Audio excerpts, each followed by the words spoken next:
Unquestionably, one of the hottest segments in the car market right now are high-performance SUVs. On the high end, we have vehicles like the Lamborghini Urus that, since its launch, has become the best-selling Lamborghini of all time. And then there's vehicles like the BMW X5M and the Porsche Cayenne Turbo that at launch were pretty controversial, but have now solidified their place within their respective lineups. And many of these cars are easily outselling comparably priced sports cars. Yet, despite their current success, the idea of a high-performance SUV is relatively new. So today, we are going to talk about how this segment came to be and what has kind of led to the utter dominance of the high-performance SUV. So as we get into this, I think a good place to start is just defining the SUV segment in general. If you look it up in the dictionary, you're gonna get something like a vehicle that features the body of a station wagon, but on the chassis of a truck,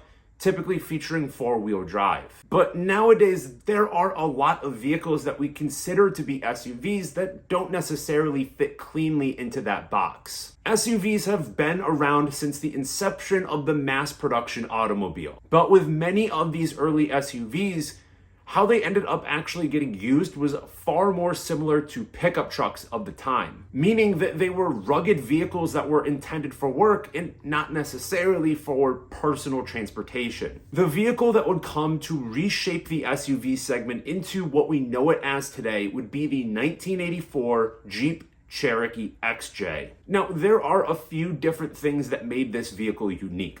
For one, it featured a unibody design, which was pretty unique for an SUV at the time, and it also had a relatively compact footprint. But at the same time, it was still a very capable vehicle. It featured good ground clearance and four-wheel drive. Another defining factor is that it featured a relatively nice interior for the time, far more similar to what you would find in a typical sedan or station wagon opposed to a truck. It would go on to be a major sales success, and it would really pique the public's interest in the idea of SUVs as mass market consumer products. And not long after the launch of this car, we would start to see some very early examples of performance SUVs, namely the Lamborghini LM002 that came out in 1986. Now, there is some debate around the LM002 and whether it was the first high-performance SUV, because the intent of this vehicle wasn't necessarily on-road performance,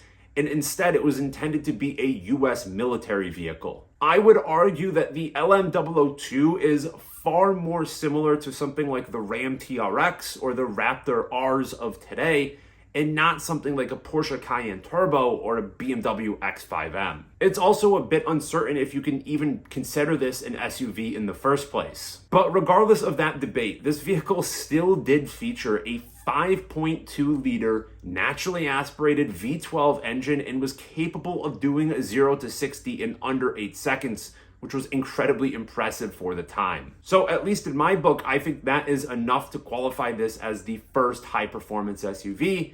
But that designation doesn't really matter because this car would basically be a sales disaster.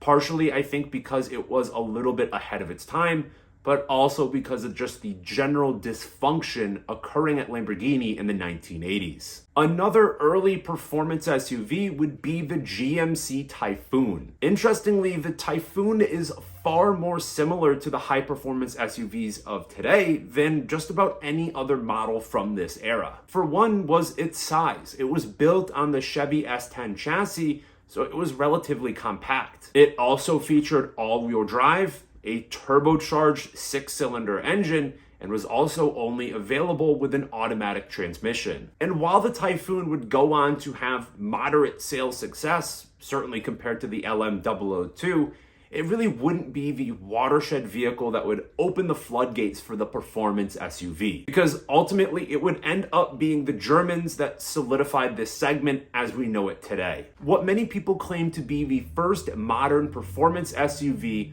was the Mercedes ML55 AMG that came out in 2000. While this car still featured a body-on-frame design, it also had fully independent suspension and featured a 5.4-liter naturally aspirated V8. But where I think things really started to accelerate was in 2003 when Porsche launched the Cayenne S. And part of what makes this car so important was that Porsche was this kind of specialty automaker that had just focused on building sports cars. But as they were kind of looking around trying to figure out ways to increase their revenue, they finally made the leap and decided to build an SUV. And the Cayenne S would have everything you would come to expect in a modern day luxury performance SUV.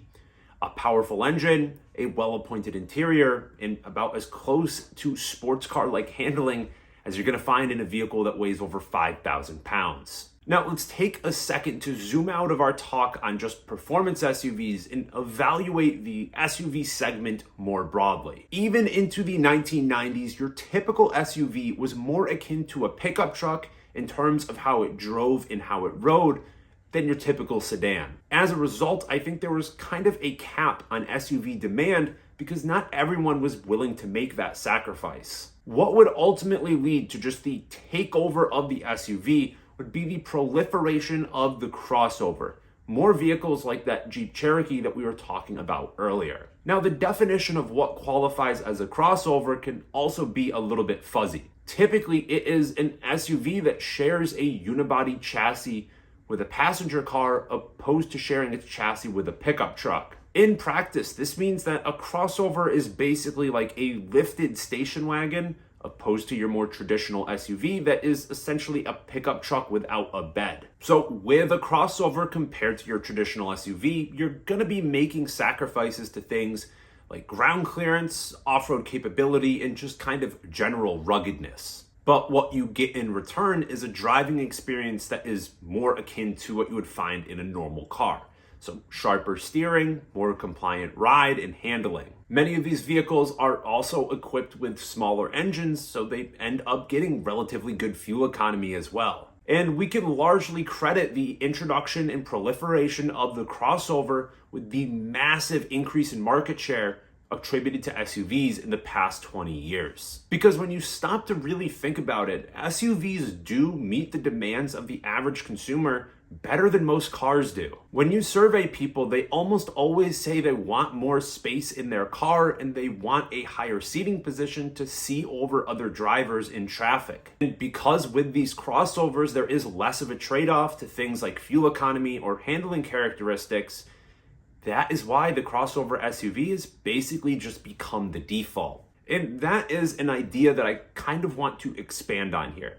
Because throughout history, when the sedan was the default and automakers made high-performance sedans, nobody really questioned it. Because while these automakers were still building sports cars, people understood that they also had to build performance vehicles that had a little bit more space and practicality. But for some reason, enthusiasts often have a hard time wrapping their head around this idea when it is talking about performance SUVs. And this is something that you hear in particular from older car enthusiasts.